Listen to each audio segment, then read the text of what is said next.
Bonjour bien-aimés dans le Seigneur, que l'honneur et la gloire soient à notre Seigneur Jésus-Christ qui, dans son amour, nous a donné encore l'opportunité de continuer à vivre. Car je le dis toujours, c'est par la grâce que nous nous levons le matin, pleine forme, pour vaquer à nos occupations. C'est pourquoi n'oublie jamais de dire merci à Dieu, car ceux qui sont morts ne sont pas plus mauvais que toi. Mais c'est par sa grâce qu'il nous donne le souffle de vie et il nous lève, il nous fait lever ce matin. Nous allons partager dans le livre de Galates, les chapitres 6. Je vais lire à partir du verset 1er jusqu'au 6e verset. Je lis au nom de Jésus. Frères, si un homme vient à être surpris en faute, vous qui êtes spirituels, redressez-le avec un esprit de douceur. Prends garde toi-même, de peur que tu ne sois aussi tenté. Portez les fardeaux les uns les autres, et vous accomplirez ainsi la loi de Christ. Si quelqu'un pense être quelque chose, quoi qu'il en soit rien, il s'abuse lui-même. Que chacun examine ses propres œuvres, et alors il aura sujet de se glorifier pour lui seul, et non par rapport à autrui. Car chacun portera sa propre charge. Que celui que l'on enseigne la parole fasse part de tous ses biens à celui qui l'enseigne. Bien-aimés, aujourd'hui nous allons partager sur Soyons une nouvelle création. Pourquoi nous devons être de nouvelles créatures? Parce que Jésus-Christ veut que nous soyons comme lui. Ici, il était question que l'apôtre Paul remette sur le chemin les circoncis, c'est-à-dire les frères juifs déjà circoncis par rapport à leur comportement aux païens. Les gens pensent toujours que lorsque nous appliquons la loi, lorsque nous faisons ce que les autres ont toujours fait, c'est là où on est meilleur, où on est excellent. Or, à l'arrivée de Jésus-Christ, la loi était tombée. Nous ne vivons plus sous la loi, nous vivons maintenant par la grâce. Nous sommes au temps de la grâce, au temps où Dieu nous a tous justifiés au moyen de son amour, car personne n'a contribué à quoi que ce soit. Mais il arrive des fois que nous mettons toujours des jougs sur nos frères, sur ceux qui tombent, sur ceux qui se comportent mal, sur ceux qui sont dans l'erreur ou sur ceux qui viennent de se convertir. Raison pour laquelle l'apôtre Paul était en train de rappeler les Galatiens que la circoncision ne sert à rien. C'est que nous devons savoir que nous devons juste être des nouvelles créations, c'est-à-dire des nouvelles créatures. Parce que même Jésus-Christ avait dit à Nicodème, un grand prêtre, il lui a dit, si un homme n'est né de nouveau, il ne pourra voir le royaume des dieux. Parce que la Bible nous dit aussi que à partir de Jean, le royaume des cieux est forcé et seuls les forts ou les violents qui s'en accaparent, c'est-à-dire ceux qui se font violence. Le royaume des cieux ne dépend pas d'appliquer la loi ou par les œuvres, mais de croire maintenant en Jésus-Christ comme notre Seigneur et notre Sauveur pour que nous puissions passer de la mort à la vie. C'est pourquoi Jésus-Christ avait dit à Nicodème, tu dois naître de nouveau. Maintenant, le problème, c'est quoi? Naître de nouveau, c'est quoi? Être une nouvelle création, c'est quoi? Bien aimé, naître de nouveau, c'est accepter ce temps de la grâce. C'est accepter que nous devons maintenant vivre non pas selon la loi passée, c'est-à-dire la loi de Moïse, mais maintenant nous devons accomplir la loi de Christ. Et la loi de Christ nous demande quoi? D'accepter que nous sommes d'abord justifiés par la foi et non par les œuvres. Et si tu mets ça dans ta tête, raison pour laquelle l'apôtre Paul disait aux frères, si même vous voyez un frère tomber, ne lui réprimandez pas avec un esprit de l'enfoncer, mais adressez-vous à lui avec un esprit de douceur parce que la grâce nous demande à aimer les pécheurs, mais pas les péchés. Comme Jésus-Christ aussi aime les pécheurs, mais pas les péchés. Mais ceux qui viennent à lui, ils commencent pas à les gronder. Tu vois, tu as fait ça, non. Il manifeste l'amour. La grâce, personne ne pourra comprendre ça si ce n'est que Dieu s'il te le révèle. Parce que c'est un grand enseignement. C'est un enseignement, lorsque tu comprends ça, tu commences à vivre en aimant les autres. Tu commences à accepter les autres. Pourquoi? Parce que chacun portera sa propre charge. C'est-à-dire, Ne nous soucions même pas, oh, il commet le mal, il est un impudique, il est ceci, cela. Ne le grondons même pas.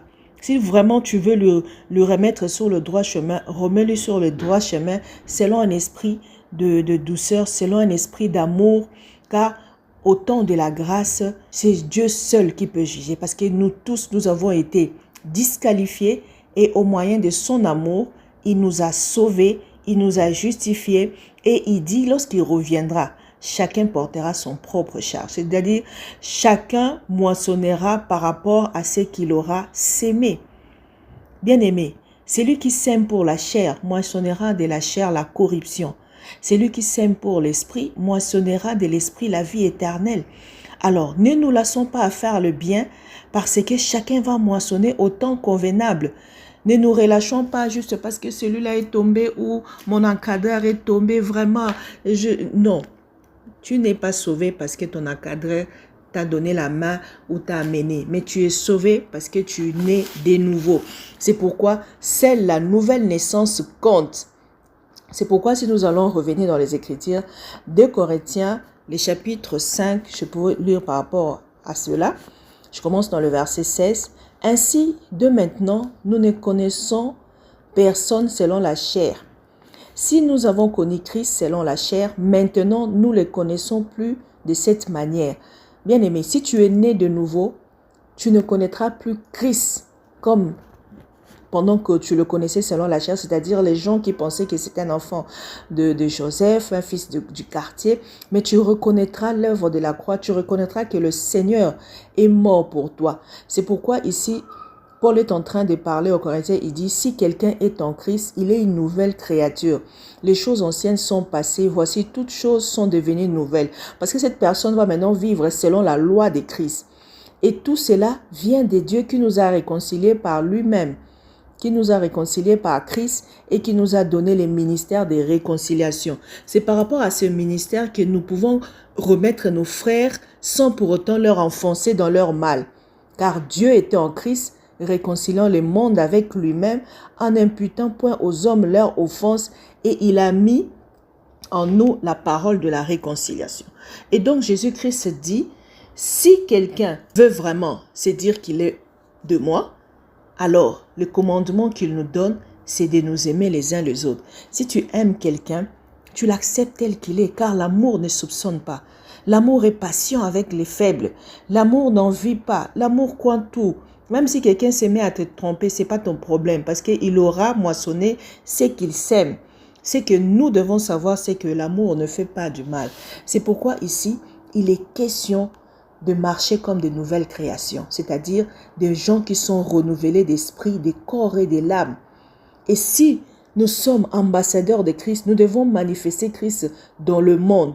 C'est pourquoi nous devons nous armer de la parole de la réconciliation. C'est ce que Dieu nous a donné, parce que lui-même nous a réconciliés. Jésus-Christ nous a réconciliés avec le Père, afin que nous soyons justice de Dieu. Nous devons l'être aussi avec nos frères et sœurs. Nous ne devons pas apprendre à être des bourreaux pour nos frères, mais soyons des gens qui manifestent d'amour. Soyons de nouvelles créatures, marchons selon l'esprit pour ne pas accomplir l'œuvre de la chair et vivons comme étant sauvés. Car Dieu nous appelle justice de Dieu. Quand Dieu nous regarde, il ne nous condamne pas. Alors nous ne devons pas aussi condamner nos frères et sœurs, mais nous devons nous aimer. Raison pour laquelle nous allons prier pour que le Seigneur nous donne cet amour pour nos bien-aimés, afin que nous puissions vivre en paix avec tous. Prions au nom de Jésus. Merci Seigneur Jésus-Christ. Merci de mourir à la croix pour nous. Merci de ne pas regarder nos faiblesses. Merci de nous donner le ministère de la réconciliation. Merci de faire de nous des enfants au moyen de ton amour. Oh Seigneur, sois loué, sois béni, parce que même nos parents, même nous qui sommes parents, nous ne pourrons jamais faire ça pour nos enfants. Mais tu as sauvé le monde, tu nous as tous justifiés par ton amour et tu nous as donné juste un petit commandement de nous aimer les uns les autres. Parce que nous tous, nous n'avons pas mérité cette justification, mais c'est parce que tu es amour et par cela, tu veux nous communiquer aussi de l'amour. Merci Jésus-Christ. Nous recevons cet amour, nous recevons cette parole. Nous sommes réconciliés avec le Père et nous devons nous réconcilier avec nos bien-aimés. Raison pour laquelle je viens prier pour tous ceux qui ont des problèmes de réconciliation, ceux qui ont des problèmes avec les familles, les hommes qui ont des problèmes avec leurs femmes, les femmes avec leurs maris, les hommes qui ont des problèmes avec d'autres frères, ceux qui n'arrivent pas à pardonner. Je demande au Saint-Esprit de leur donner cette cœur de chair, cette cœur sensible, ces cœurs qui pardonnent, ces cœurs qui ne répond pas de mal pour le mal, mais qui répond le mal pour le bien. Ce cœur plein de compassion au nom de Jésus-Christ. Soyez renouvelés des corps, d'esprit et de l'âme. Vivez selon l'esprit, afin de pouvoir aimer les autres. Ô Seigneur, je prie pour que mes frères ne regardent pas les autres comme étant de méchants, mais de regarder les diables agissant en eux pour leur détruire. Parce que lorsque nous sommes en colère, nous nous détruisons nous-mêmes. Seigneur, fais que Seigneur, nous puissions regarder le monde de la façon dont tu le regardes, de regarder les autres de la façon dont tu nous regardes. Seigneur, tu nous regardes justifiés. Nous devons apprendre aussi à regarder les autres comme ça. Nous devons apprendre à regarder les autres comme étant faibles parce que nous sommes aussi faibles. Mais tu nous as tous rendus forts au moyen de ta mort à la croix. Tu nous as tous justifiés par amour. Nous n'avons pas mérité cela. Nous devons aussi regarder les autres comme ça. Donne-nous l'esprit, Seigneur, ô Dieu, de réconciliation. Saint-Esprit, remplis, Seigneur, ô Dieu, tes enfants de l'amour pour les autres. Nous voulons apprendre à nous aimer, à nous supporter avec nos faiblesses, avec tout ce que nous sommes, afin que l'amour soit manifesté au milieu de nous. Je prie pour tous ceux-là qui ont des problèmes, qui souffrent dans leur cœur parce qu'ils ont été en colère des années, que ton esprit, Seigneur, de paix, que ton esprit de joie puisse remplir leur cœur maintenant au nom de Jésus-Christ. Remplis les cœurs car tu es le consolateur que le Seigneur nous a donné. Saint-Esprit, console le cœur brisé. Enlève tous ceux qui ont de maladies psychosomatiques à cause de méchanceté qu'ils ont portées des années. Bien-aimé, si c'est ton cas, demande pardon à Dieu et reçois l'amour de Jésus-Christ maintenant au nom de Jésus-Christ. Que tout ce que nous avons fait dans le passé est passé, car Jésus-Christ, en nous réconciliant avec le Père, a fait de nous de nouvelles créatures. Oublie tout ce qui s'est passé. Oublie toute la méchanceté des hommes envers toi et rends-leur le bien pour le mal qu'ils t'ont fait. Et tu verras la joie de Dieu abonder dans ta vie et tu vivras une nouvelle expérience, car les années que les sauterelles ont volé dans ta vie, que la méchanceté, que le méchant ont volé, le Seigneur a le pouvoir de le restituer au centuple, au nom de Jésus-Christ. Merci Seigneur Jésus-Christ pour cette parole que nous voulons qu'elle soit gravée dans nos mémoires afin que nous marchons comme tel, car tu nous veux marcher comme toi, marcher selon ta loi. Et ta loi est simple, d'aimer Dieu de tout notre cœur et notre prochain comme nous-mêmes.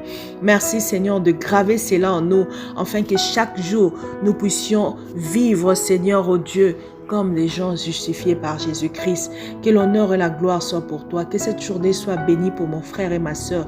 Bénis tout ce que nous accomplirons. Tout lieu foulera la pointe de nos pieds.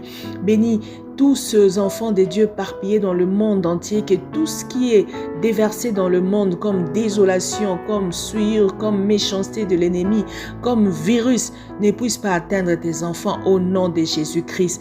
Merci de nous sortir toujours du gouffre de la mort. Merci de nous sortir toujours de pièges de nos ennemis, afin que eux-mêmes tombent dedans. Merci de faire de nous tes enfants. Que l'héritage que tu as donné à Christ nous soit parvenu, afin que nos journées soient bénies, afin que nos affaires prospèrent, afin que tout ce que nous toucherons, Seigneur, ô Dieu, soit béni. Et bénis cette journée pour chacun de nous, au nom de Jésus-Christ. Amen.